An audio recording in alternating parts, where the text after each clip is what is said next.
नमस्कार। आप देख रहे हैं हमारा खास पॉडकास्ट प्रवाह। जिस तरह नदी निरंतर बहती रहती है, उसकी अपनी एक धारा है, वो अपने स्वाभाविक मार्ग पर बहती रहती है, तमाम बाधाओं को लांघते हुए, पार करते हुए। उसी तरह हमारा जीवन है, कभी ऊंचा कभी नीचा, लेकिन हमेशा आगे बढ़ता हुआ निरंतर हमारा जीवन चलता रहता है। लेकिन इसमें तमाम ऐसी चीजें हैं जिसका ज्ञान होना बहुत आवश्यक है। जैसे कि दर्शन क्या है, धर्म क्या है, शिक्षा, ज्ञान, सेवा, ये सारे भाव ऐसे हैं जिसके बारे में हमें पता होना चाहिए, तभी एक सार्थक जीवन हम जी सकते हैं। इन तमाम विषयों पर बातचीत करने के लिए और ख़ास तौर से धर्म के बारे में बातचीत करने के लिए हमारे साथ इस वक्त स्वामी जी भोपाल मौजूद हैं। जाने माने ज्योतिष हैं, यंत्र तंत्र मंत्र के जानकार हैं। आपका स्वागत है स्वामी जी। नमस्कार।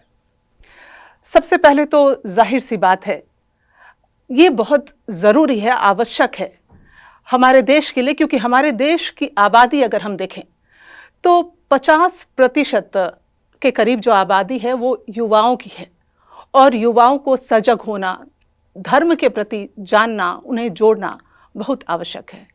तो स्वामी जी, सबसे पहले युवाओं के लिए धर्म क्या है? आपने बहुत ही अच्छा प्रश्न किया कि युवाओं के लिए धर्म क्या है। धर्म बड़ी एक सरल सी भाषा में मैं धर्म को समझाना चाहता हूँ। धर्म बहुत कॉम्प्लिकेटेड नहीं है, धर्म बहुत सरल है।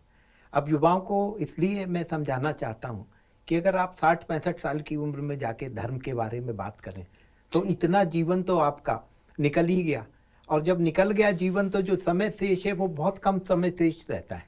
इतने कम शेष समय में क्या अभ्यास आप कर पाएंगे कि देखिए, आप बच्चे को पहले KG1 में भेजते हैं, 12th तक पास होता है, 12th के बाद में कॉलेज एजुकेशन होती है, और उसी समय की सीखी हुई चीज़ें जीवन भर काम आती हैं। तो माता पिता को एक बात सोचनी होगी कि बच्चों को धार्मिक संस्कारों से कैसे जोड़ें, और धर्म से जोड़ने के लिए माता पिता को अपने बच्चों को, युवाओं को छोटी मोटी बातें सिखानी पड़ेंगी। जैसे बड़ा भाई है तो वो अपने छोटे भाई को ये सिखा सकता है कि देखिए, सच क्या है वो तो हम नहीं जानते, लेकिन झूठ तो तुम पहचानते हो क्या होता है, तो झूठ बोलने का अभ्यास खत्म कर दो जी, है ना, तो सच अपने आप निकलने लगेगा।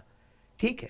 दूसरा, माता पिता बच्चों को ये सिखा सकते हैं, अपने बड़े भाई बहन, छोटे भाई बहनों को ये सिखा सकते हैं कि अधर्म क्या है ये तो तुम्हें पता है कि चोरी करना पाप है, बैक बाइटिंग पाप है, ये सब अच्छी चीजें नहीं है। तो अधर्म तो पता है, धर्म क्या है वो भले पता ना हो, लेकिन हमको अधर्म पता होने के कारण हम सिर्फ अधर्म को रोकने का प्रयास कर दें, हमारे मन को हम अधर्म में ना लगाएं तो धर्म हो गया। कोई इतना कठिन बात नहीं है कि बहुत सारा कुछ हमको मेहनत करनी पड़ेगी तब जाके कुछ सीख पाएंगे।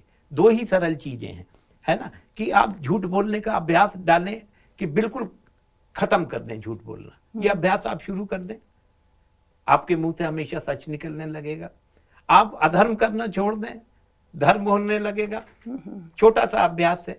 अब आपको मैं एक मानस की चौपाई बताता हूँ कि ये सारी चीज आदमी करते क्यों है, कि झूठ बोल रहे हैं, है ना, अधर्म कर रहे हैं, कोई भी कंप्रोमाइज करने तैयार हैं। वो ये सोचते हैं कि दुनिया वो चला रहे हैं, है ना, वो अपने दिमाग से ऐसी प्लानिंग करते हैं कि हम जो प्लानिंग करेंगे वही सक्सेस होगी। इस ब्रह्मांड में किसी की प्लानिंग सक्सेस नहीं होती ईश्वर के अलावा, है ना। और गोस्वामी जी ने रामायण में लिखा कि हानि लाभ जीवन मरण यश अपयश विधि हाथ। तो आप हानि, लाभ, जीवन, मरण, यश और अपयश, ये आठ पार्ट लाइफ से निकाल दें तो लाइफ में बचा क्या।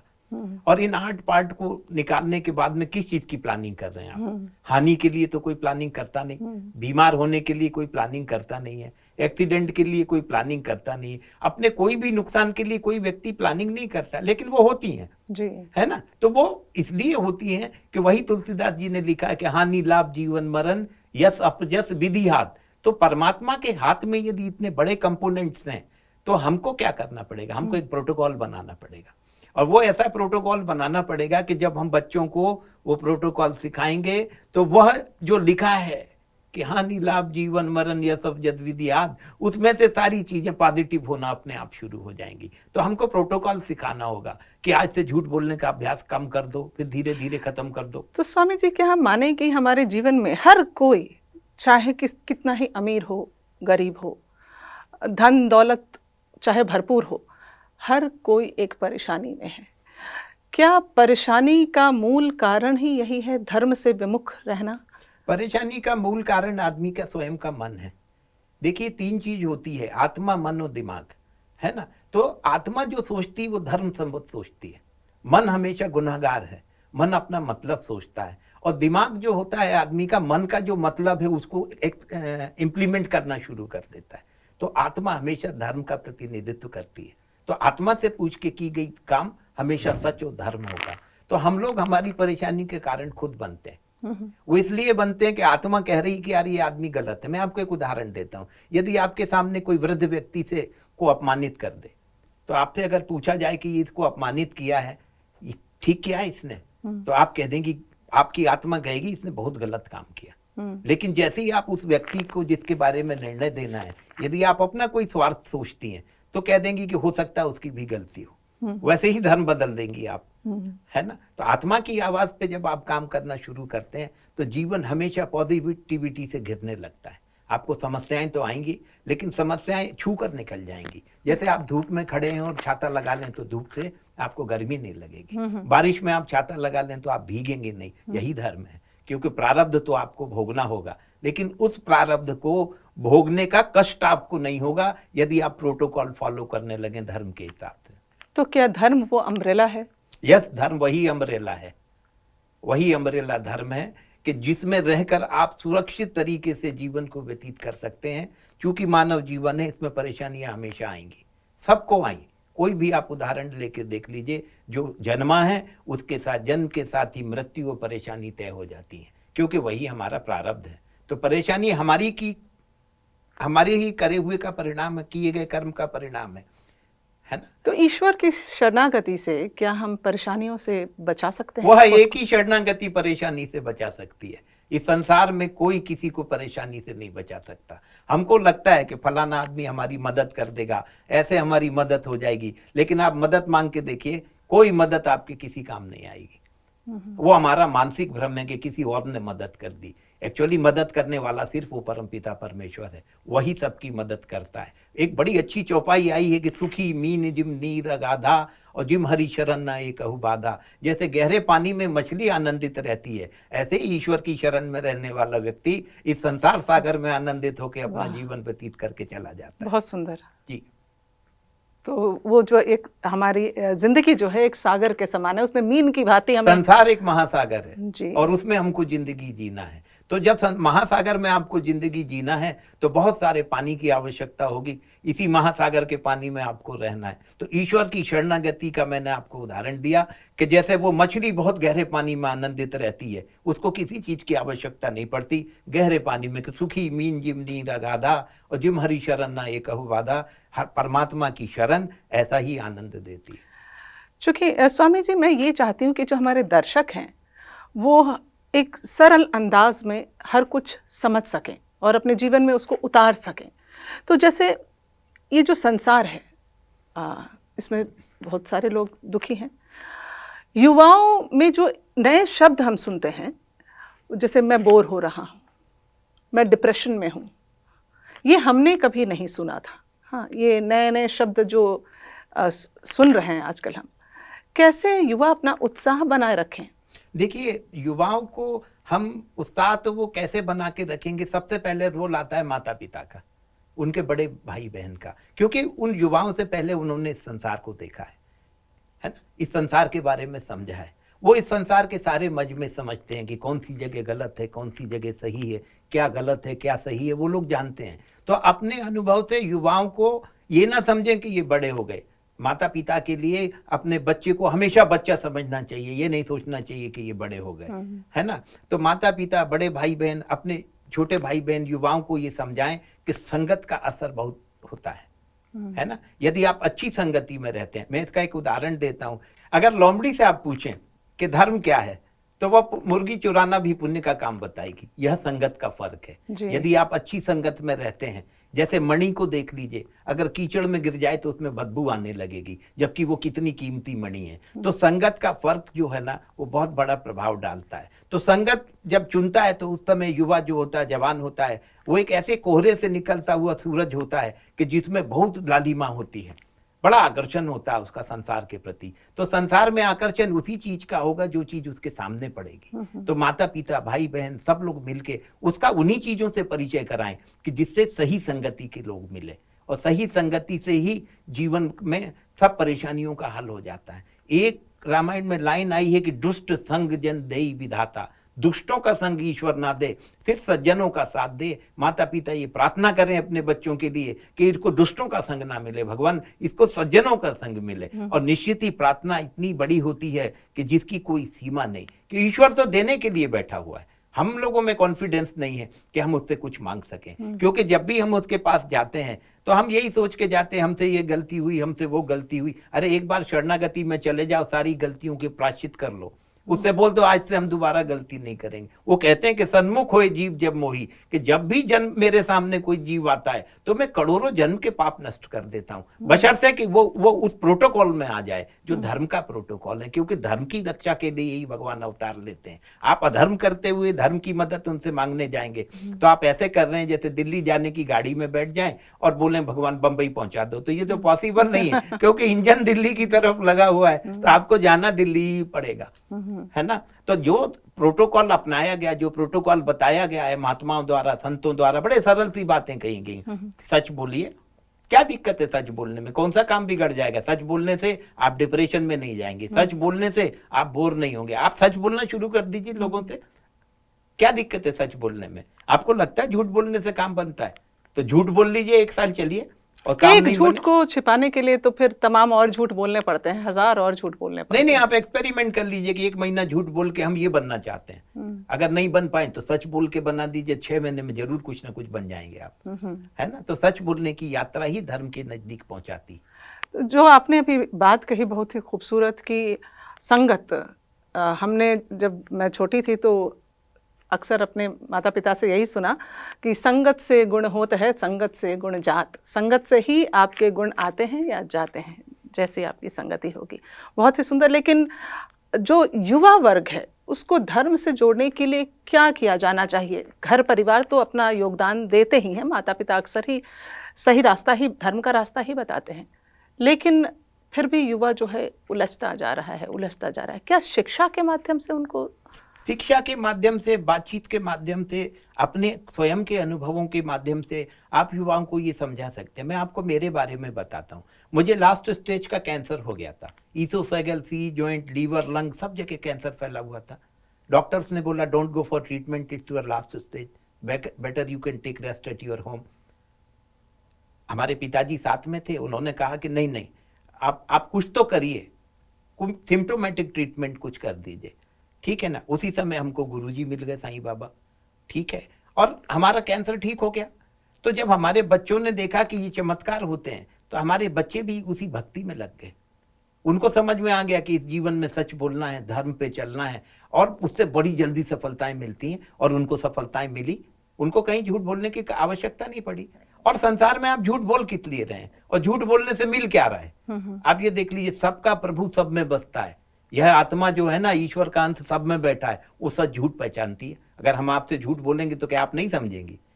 आप समझ जाएंगी, लेकिन बोलेंगी नहीं। और हम सच बोलेंगे तो वो भी समझ जाएंगी, है ना। तो हमेशा सच बोलना, अच्छे कर्म करना, अच्छी संगति में जाना। तो युवा उतने ना समझ होते हैं, उतनी समझ उस समय नहीं होती, क्योंकि युवा अवस्था में ना आकर्षण कुछ और होते हैं। वो सारे आकर्षणों के बारे में माँ बाप को खुल के बात करनी चाहिए, बड़े भाई बहनों को खुल के बात करना चाहिए, और उनको बताना चाहिए कि जो चीज लालच दे, जिस चीज की तरफ ज्यादा आकर्षण बढ़े, वो नुकसान की होती है। आप देखिए, ठंड में बच्चा आइसक्रीम मांगता है, माता पिता से बोलता है आइसक्रीम खिलाइए, और फिर गला खराब करके बैठ जाता है। तो माता पिता उसको समझाएंगे, बेटा तुम इससे गला खराब हो जाएगा, गर्मी में खाना खूब खिलाएंगे, है ना। और नहीं तो हम खा के बताते हैं, देखो हमारा गला खराब हो तो मान लेना तुम्हारा भी खराब हो जाएगा, है ना। ऐसे बच्चों से जब आप दोस्तों की तरह बात करके उनको समझाएंगे तो निश्चित वो धर्म की राह में चलेंगे और कई चमत्कार जीवन में देखेंगे। मेरे जीवन में बहुत चमत्कार मैंने देखे सिर्फ सच बोलने और धर्म की यात्रा पे चलने से। मुझे कोई संसार में भय नहीं रहता, किसी चीज का भय नहीं रहता। इसलिए भय नहीं रहता कि जो करने वाला है वो तो परमात्मा है। हम व्यर्थ ही परेशान है, हमारे सोचने से क्या होता है। यदि मैं आपसे 5 प्रश्न पूछूं कि आपका जन्म उस घर में होना था, आपको पता था? नहीं पता था। अपने बस में तो है नहीं, है ना। आपकी एजुकेशन ये होगी, आपको पता था? नहीं पता था। आपकी शादी इस घर में होगी, आपको पता था? नहीं पता था। आपका बच्चा लड़का होगा कि लड़की होगी, आपको पता था? नहीं पता था। उस बच्चे की एजुकेशन क्या होगी, पता था? नहीं पता था। तो कुछ भी तो पता नहीं था, फिर भी हम झूठ सच बोले चले जा रहे हैं। अरे सच ही बोलते चलिए, जो होना है वो तो पहले से तय था, तो वो हो ही रहा है। जो आजकल एक और समस्या देखी जाती है रोक टोक की, कि अगर परिवार में ही बच्चे भी ये बर्दाश्त नहीं करते, उनको रोका जाए टोका जाए किसी भी चीज़ से, उनको आज़ादी बहुत प्रिय है। ये आज़ादी है क्या स्वामी जी? नहीं, दरअसल रोक टोक इसलिए उनको पसंद नहीं है कि वो जिस लेवल पे इंटेलिजेंट हैं, जो आज वो पढ़ रहे हैं, माता पिता के समय तो वो कोर्सेस भी नहीं थे। माता पिता के समय वो कोर्सेस भी नहीं थे। अब उनको ये लगता है कि ये तो उस विषय में जानते नहीं है, है ना। और माता पिता किस चीज को रोक टोक कर रहे हैं, उनकी किसी बात पे रोक टोक मत करिए, उनको जाने दीजिए, सिर्फ उनको समझाते चलिए, साथ में रहिए, चलिए क्या करना है देखते हैं, करिए, है ना। तो रोक टोक तो उनको तब बुरी लगती है कि जब उनको लगता है कोई हमसे इन्वॉल्व ही नहीं हो रहा है। आप उनसे इन्वॉल्व होंगे तो रोक टोक की जरूरत ही नहीं पड़ेगी, रोक टोक की कोई जरूरत नहीं पड़ेगी, हमको ऐसा लगता है। आप बच्चों से इन्वॉल्व हो जाइए, वो कहीं पिक्चर देखने जाना जाइए, क्या दिक्कत है, हमको ये करने जाना जाइए, क्या दिक्कत है। लेकिन उनको समझाते चलिए कि आत्मा के सापेक्ष मन को चला के घूमो, जो आत्मा कहे वो करो, है ना। आत्मा कहे कि गलत काम है, गलत संगत में नहीं बैठना, मत बैठना बेटा, है ना। आत्मा कहे कि नहीं, ये इस गार्डन में घूमना घूमो, है ना। आत्मा कहे कि ये धर्म है, इसको करो, तो कहीं कोई रोक टोक नहीं। बहुत आनंद से जीवन सब लोग यहाँ व्यतीत कर सकते हैं, बशर्ते बच्चों को बच्चों के लेवल पे जाके समझाया जाए। रोक टोक तब आती है कि जब बच्चे को आदमी डिक्टेटरशिप में समझाता, अरे तुम ये नहीं करोगे, अरे तुम वो नहीं करोगे, है ना। उनसे दोस्त बन के पूछिए, भैया ये करोगे भी तो क्या मजा आएगा। मान लीजिए कोई बच्चा कहता है कि साहब मुझे डिस्को में डांस करने जाना है, कह सकता है बच्चा, तो आप उससे बोलो कि डिस्को में जाना, चलो हम भी चलते, दोनों नाचते हैं, है ना, हम भी चलते हैं, चलिए डांस करते हैं डिस्को में आपके साथ में, हम चल के, है ना। तो उसको समझ में आएगा, नहीं नहीं यार पापा तो अनफिट हैं, तो तुम कैसे फिट हो फिर वहां पे जहां पापा अनफिट हैं, जो आपको बुक्स प्रोवाइड कर रहे हैं, जो आपको फीस भर रहे हैं, जो आपकी सारी केयर कर रहे हैं, वो वहां नहीं जा सकते और तुम जा सकते हो। तो बच्चे को समझ में आएगी कि नहीं नहीं ये तो गलत बात है, पिताजी जो कह रहे हैं वो ठीक है। मतलब ये सब तरीके हैं जिनके माध्यम से हम बच्चे को बिना निराश किए हुए उसको समझा सकते हैं। उसको सत्य समझाना है, बस उसको बताते चलिए कि चलिए हम भी करते हैं, आपका जो आप करेंगे वो हम भी करते हैं। इतना तो बच्चा समझता है, बच्चा इतना तो समझता है कि नहीं नहीं नहीं ये काम गलत है, पापा करेंगे तो अच्छा नहीं लगेगा, है ना। तो इस लेवल पे जब आप काउंसलिंग करेंगे उनकी, उनके साथ रहेंगे, दोस्त बन के साथ रहिए, दोस्त बन के, और सारे रहस्य खोल दीजिए उनके सामने कि कोई मतलब नहीं है इस चीज में, है ना। सच बोलिए, अच्छे से रहिए और बचपन से सिखाइए। अब होता क्या है कि हमारे किसी दोस्त का फोन आया, हम ही बच्चे से कह देते हैं अरे मना कर देना पापा घर में नहीं है, तो हम ही तो सिखा रहे हैं उनको। अक्सर होता है, हम ही तो सिखा रहे हैं बच्चों को कि मना कर दो, हम घर में नहीं है, अरे उनको ऐसा बोल देना। तो बच्चा देख रहा है पिताजी झूठ बोल रहा है, तो हम भी बोलेंगे, फिर आप कैसे रोक पाओगे। तो बच्चों के सामने खुद को रोल मॉडल बन के आपको प्रस्तुत करना होगा, और वो जो करें उसकी स्वतंत्रता दे दीजिए। किसी को इंजीनियर नहीं बनना, जबरदस्ती क्यों बनाना है। किसी को डॉक्टर नहीं बनना, जबरदस्ती क्यों बनाना है। अक्सर ये देखा गया कि पिता जिस प्रोफेशन में होता है, बच्चे से वही एक्सपेक्ट करने लगता है कि हम इंजीनियर हैं तुम इंजीनियर बन जाओ, हम डॉक्टर हैं तुम डॉक्टर बन जाओ, हम आईएएस हैं तुम आईएएस बन जाओ। अरे भगवान ने घर में आने से पहले मार्ग निर्धारित कर दिया कि कौन बच्चा किस रास्ते से जाएगा। स्वामी जी मैं ये मानूं कि जिसका जो कर्म है वही धर्म है, जैसे चीनी की मिठास ही उसका धर्म है। यस, चीनी की मिठास उसका धर्म है, और आगे जाएंगे तो गन्ने में चीनी छिपी हुई है, गन्ने में चीनी छिपी हुई है लेकिन दिखती नहीं है, वो धर्म है। चीनी बन गई तो वो तो प्रैक्टिकली आपके सामने एक प्रोडक्ट सामने आ गया, लेकिन धर्म दिखाई नहीं देता। गन्ने में जैसे चीनी व्याप्त होती है ना, वैसे ही सारे संसार में धर्म व्याप्त है। जब आप उस मार्ग पे चलेंगे तो वो आपको इंडिकेशन देने लगता है कि इस रास्ते से ऐसे चलो। बार बार एक जो शब्द सुन रही हूँ और मेरे अंदर की जिज्ञासा जो है वो बार बार मुझसे कह रही है कि मैं ये सवाल आपसे पूछूं। स्वामी जी आत्मा क्या है? आत्मा क्या है, बहुत अच्छी बात आपने कही, ये मेरा बड़ा प्रिय विषय है और मुझे बहुत आनंद आया आपके प्रश्न से। मैं आपको जन्म से मृत्यु के बीच में ये संसार कैसा है वहां से शुरू करता हूँ कि आत्मा के बारे में आपने पूछा।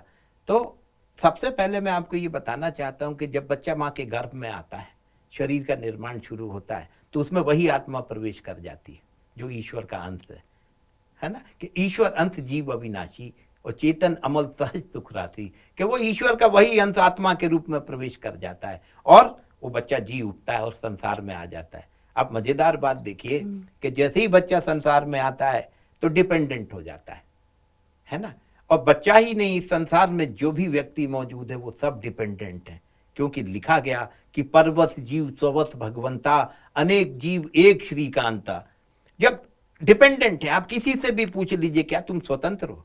कहीं ना कहीं उसकी निर्भरता इस संसार में दूसरे व्यक्ति के ऊपर है, क्योंकि स्वतंत्र तो सिर्फ परमात्मा है। तो जब आदमी कितनी भी घोषणा करे कि नहीं नहीं मैं तो स्वतंत्र हूं, मुझे कोई किसी की जरूरत नहीं है, वो सब झूठी बातें करता है। कोई संसार में ऐसा जन्मा नहीं जो स्वतंत्र जन्म जाए परमात्मा के अलावा। तो जब संसार परवश हो गया है ना, तो यहां पर जब परतंत्रता से रहना है तो इसका उपाय क्या है? इसका उपाय क्या है कि यहां प्रसन्न कैसे रहा जाए? क्योंकि प्रारब्ध निश्चित है, उसी के हिसाब से आपको कर्म करना है। हानि लाभ जीवन मरण यश और अपजस ये सब निश्चित है, भगवान के हाथ में है। तो अब हमारे हाथ में क्या है? तो हमारे हाथ में ये है कि इस संसार सागर में जो भी परिस्थिति और समस्याएं हैं उनके लिए भगवान से एक ही प्रार्थना की जाए कि जय विधि प्रभु प्रसन्न मन होई, करुणा सागर कीजे सोई, कि हे परमात्मा सकल चीज तुम्हारे अधीन है, तो जिसमें हमारे मन को प्रसन्नता मिले ऐसा आशीर्वाद दीजिए कि इस संसार में हम सदा प्रसन्न बने रहें। कि जय विधि प्रभु प्रसन्न मन होई, करुणा सागर कीजे सोई, यही इस संसार में रहने का रास्ता है। इसके अलावा इस संसार में हमको नहीं समझ में आता कि कोई रास्ता है। और आप एक दिन देख लीजिए कि वही आत्मा का अंश जब निकल जाता है तो ये शरीर घर के बाहर रख देते हैं, है ना। वही आत्मा का अंश जब निकलता है तो ये शरीर घर के बाहर रख देते हैं। तो यही वो आत्मा है जो जीवों में चेतनता लाती है, यही वो आत्मा है जो शरीर से निकल के इसको मिट्टी बना देती है। स्वामी जी, अभी आपने जिक्र किया था कि आप एक ऐसे रोग से ग्रस्त हुए जो मुझे देख के नहीं लगा, अंदाजा भी नहीं लगा सकते हैं। क्या धर्म आध्यात्म इन रास्तों पर चलकर हम इन ऐसी बीमारियों से भी लड़ सकते हैं? ऐसी बीमारियों से मैं आपको एक रास्ता बता सकता हूँ, लेकिन वो रास्ता बताने से कई बार उसको नेगेटिव लोग भी अप्लाई कर सकते हैं उस चीज के लिए। एक बार मैं ट्रेन में सफर कर रहा था तो किसी से ऐसी बात हो रही थी, तो मैंने उसको एक रास्ता बताया कि आप ऐसे संकल्प सिद्धि से अपने कार्य सिद्ध कर सकते हैं। तो आप यकीन नहीं मानेंगी कि ऊपर की बर्थ पर एक यंग लड़का लेटा हुआ था, वो हमारी बात ध्यान से सुन रहा था। तो उसने हमसे पूछा कि स्वामी जी एक बात बताइए, अगर मैं अपनी गर्लफ्रेंड की फोटो को रेतमाल से रगड़ूं तो उसके गाल भी खराब हो जाएंगे ये संकल्प सिद्धि से? तो इतना नेगेटिव प्रयोग भी हो सकता है। लेकिन इतना नेगेटिव सोचना, हाँ, यही संसार है जी, यही संसार है, यही वो अधर्म है।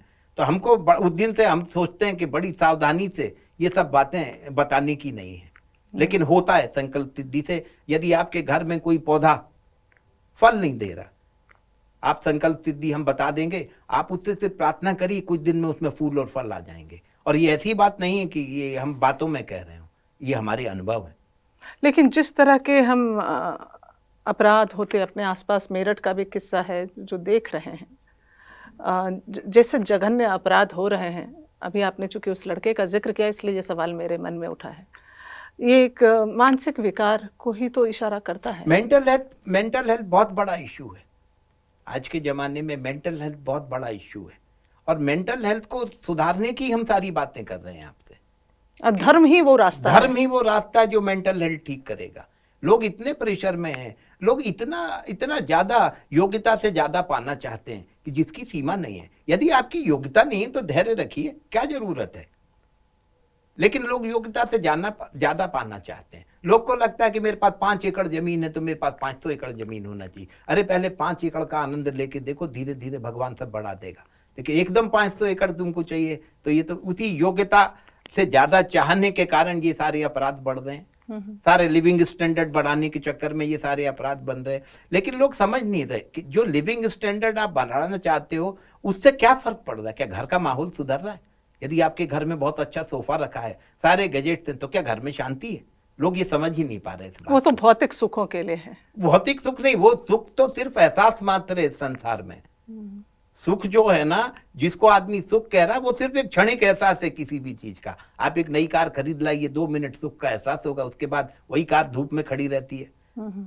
आप कोई नया फोन खरीद लाइए, 1-2 दिन अच्छा लगता है, क्षणिक एहसास होता है, उसके बाद वो फोन पड़ा पड़ा धूल खाता रहता है। तो सुख जिसको ढूंढ रहे हैं वो एक एहसास है। और परम सुख क्या है? उस सच्चिदानंद का ध्यान करना, उस सच्चिदानंद का भजन करना। आप देखिए कि जब आप 10-5 बार भगवान का नाम ले लेंगे तो उस सुख की कोई कीमत नहीं है। आप अनुभव करेंगे, आप लेके देखिए। तो जब आपको बचपन से ही मैंने जो बात कहा कि अपराधी अपराध क्यों कर रहा है, माँ बाप की नेग्लिजेंस से। यदि माता पिता बचपन से सिखाते कि अपनी योग्यता के अनुसार मिलेगा, कोई दिक्कत नहीं है, जितनी मेहनत करोगे उतना मिलेगा, ज्यादा की चाह मत रखना। बच्चे खुद देख रहे हैं कि माँ बाप योग्यता से ज्यादा पाने की होड़ में लगे हुए हैं, तो बच्चे तो वही सीख रहे हैं ना।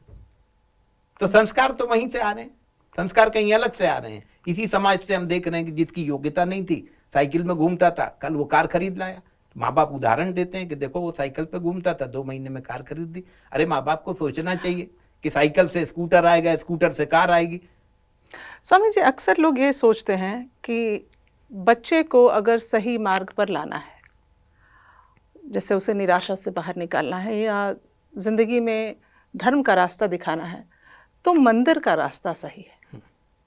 देखिए, आपने इतनी बढ़िया बात में कही कि मुझे बड़ा आनंद आया कि मंदिर का रास्ता सही। मैं आपको बताना चाहता हूं कि दुनिया में आजकल एक फैशन बन गया कि किसी भी चीज को बहुत कॉम्प्लिकेटेड करके बताना, कि ये ग्रंथ पढ़ो तो ये आ जाएगा, वो ग्रंथ पढ़ो तो वो आ जाएगा। हर ग्रंथ में सबके लिए व्यवस्था है। भगवान एक यूनिवर्सिटी की तरह है, जो जैसा रजिस्ट्रेशन कराता है वैसी उसको परीक्षा देनी पड़ती है। यदि कोई ग्रंथ से उसको पाना चाहता है तो ग्रंथ से वो एग्जाम मांगता है, कोई तपस्या से पाना चाहता है तो वो तपस्या का एग्जाम लेता है कि तुमने कितनी तपस्या की। मैंने तो बोला नहीं था तुमसे कुछ करने के लिए, लेकिन तुम्ही ने ये मार्ग चुना है ना। तो अलग अलग जो आप एनरोलमेंट यूनिवर्सिटी में जैसे अलग अलग कोर्सेस में कराते हैं, ऐसी भगवान की यूनिवर्सिटी है ना। और उसमें आप अपना रजिस्ट्रेशन करा लीजिए। आप आश्चर्य करेंगी कि सिर्फ एक झाड़ू ले लीजिए और मंदिर में झाड़ू लगा दीजिए, उससे विष्णु लोक प्राप्त हो जाता है। आप भगवान का निर्माल्य हटा के उनको सिर्फ स्नान करा दीजिए तो विमान लेने आता है। छोटी छोटी सी चीजों से ही सब हो जाता है। लेकिन छोटी चीजें किसी को बताओ कि आप सच बोलो, उसको लगेगा इससे क्या होने वाला, सब बेवकूफ है क्या। धर्म पे चलो, अरे इससे क्या होने वाला है। अरे मंदिर में झाड़ू लगा दो, इससे क्या होने वाला है। अरे भगवान को प्रसाद चढ़ा दो जरा सा, जाके हाथ जोड़ो और आ जाओ, तो इससे क्या होने वाला है। क्योंकि उसका प्रोटोकॉल पहले से उसने फॉलो ही नहीं किया है। वही मैं आपको समझा रहा हूं कि मंदिर जाने की नौबत तब आनी चाहिए कि जब उस पूरे प्रोटोकॉल को आपने फॉलो कर लिया हो। आप KG1 की पढ़ाई की नहीं और KG2 में जा रहे हैं तो कैसे होगा भाई। आप 8वीं की परीक्षा दे देंगे और सीधे जाके दे देंगे तो पहली दूसरी तीसरी का मतलब क्या है। यही मैं कह रहा हूं कि माँ बाप ये समझाएं, सच बोलो, धर्म पे चलो, फिर मंदिर जाओ। मंदिर इंतजार कर रहा है लोगों का। लेकिन मंदिर में जाके लोग ये बोल रहे हैं कि हम जो कर्म कर रहे हैं वो हमको करने दीजिए, लेकिन भगवान आप हमारी बात सुन लीजिए। कैसे संभव हो पाएगा। जी स्वामी जी, आप भोपाल से आते हैं और भोपाल में बेहद ही पावन पुण्य नदी नर्मदा। हाँ, मध्य प्रदेश में नर्मदा जी का उद्गम जो है वो अमरकंटक से हुआ। और माता नर्मदा जो है ना, उनकी 3-4 बड़ी विशेषताएं हैं। पहली विशेषता ये कि माता नर्मदा उल्टी बहती हैं, ठीक है ना। मतलब वो कुंवारी नदी है, उनको किसी नदी ने टच नहीं किया। नंबर 1, जब उनको मृत्युलोक में आने का भगवान भोलेनाथ ने आदेश दिया तो उन्होंने उनसे 3 वरदान मांगे। पहला वरदान मांगा कि आप माता पार्वती के साथ हमेशा मेरे घाट पे विराजेंगे। तो मां नर्मदा के घाट पर भोलेनाथ और माता पार्वती हमेशा विराजते हैं, इसलिए उनका प्रत्येक कंकड़ शंकर माना गया। नर्मदा जी से प्राप्त शिवलिंग की प्राण प्रतिष्ठा नहीं करनी पड़ती। ये नर्मदा जी का महत्व है। दूसरा वरदान उन्होंने मांगा कि जो मेरे दर्शन करेगा उसके पाप क्षय हो जाएंगे। और तीसरा वरदान उन्होंने मांगा कि जो मेरी परिक्रमा पूरी करेगा उसको मोक्ष प्राप्त होगा। आप यकीन नहीं करेंगी, मुझे एक बार हिमालय के एक संत जी मिले। उन्होंने पूछा आप मध्य प्रदेश से हैं? मैंने कहा हाँ। तो उन्होंने कहा मेरी नर्मदा परिक्रमा अधूरी रह गई और अब अवस्था साथ नहीं देती, है ना। किसी और जन्म में नर्मदा जी की परिक्रमा करेंगे। तो नर्मदा नदी बहुत ही पवित्र नदी है। और आपको एक मजेदार बात बताता हूँ कि जब नदियों से ये पूछा गया, क्षिप्रा से पूछा गया, नर्मदा जी से पूछा गया, वहाँ गंगा जी से पूछा कर्क गया। राशि वहीं से गुजरती हाँ, है। तो जब इन नदियों से पूछा गया कि कलयुग में सारे लोग पाप कर करके आएंगे और आप में स्नान करेंगे तो आप सारे के पाप क्षमा कर दोगी, तो फिर उन लोगों का क्या होगा जो धर्म के रास्ते पे चल रहे हैं? ये तो पार्शियलिटी हो जाएगी कि आप धर्म वाले के भी पाप नष्ट कर रही हो और जो अधर्म पे चल गया उसके भी पाप नष्ट कर रही हो। तब इन नदियों ने कहा कि कलयुग में हम अपना स्वरूप ऐसा कर लेंगे कि धर्म संबद्ध व्यक्ति को ही दिखाई देगा कि इसमें नहाना चाहिए। अधर्म पे चलने वाले लोग उसमें उतरेंगे ही नहीं, बोलेंगे अरे पानी ठीक नहीं है, पानी गड़बड़ है, मन में कहेंगे आज फिर कभी आके नहा लेंगे। तो वो अपना स्वरूप ऐसा कर लेती हैं, क्योंकि पाप धोने के लिए किसी को बहुत मेहनत करनी पड़ती है। ऐसा नहीं है कि आप कितने भी पाप करके नदी में चले जाएं और पाप धो दें। वो अपना स्वरूप ऐसा मटमैला कर लेती हैं कि लोग उसमें उतरना नहीं चाहते। ये उनकी माया है, और इस माया से वही मुक्त हो सकता है जो उसको भजता है, और उसको भजने वाले को वो अपना स्वरूप दिखाती है और तभी वो पाप मुक्त कर देती है। बहुत अद्भुत ज्ञान आपसे हासिल हुआ स्वामी जी, बहुत बहुत शुक्रिया आपका हमारे बहुत कार्यक्रम में धन्यवाद। आने के लिए। उम्मीद करती हूँ कि आपको ये कार्यक्रम बहुत ही इंफॉर्मेटिव, ज्ञानवर्धक लगा होगा, क्योंकि स्वामी जी ने जो बातें बताई हैं वो तो ऐसी हैं जिससे कि साक्षात, जैसे अगर आप उनका पालन कर लें तो ईश्वर के दर्शन हो जाएं, ऐसा। बिल्कुल हो जाएंगे जी, बहुत बहुत शुक्रिया आपका स्वामी बहुत जी। शुक्रिया सभी दर्शकों को। ओम साई राम, हनुमत सरकार की जय। आप सबको प्रणाम। आपको प्रणाम मैडम। जी, नमस्कार। नमस्कार।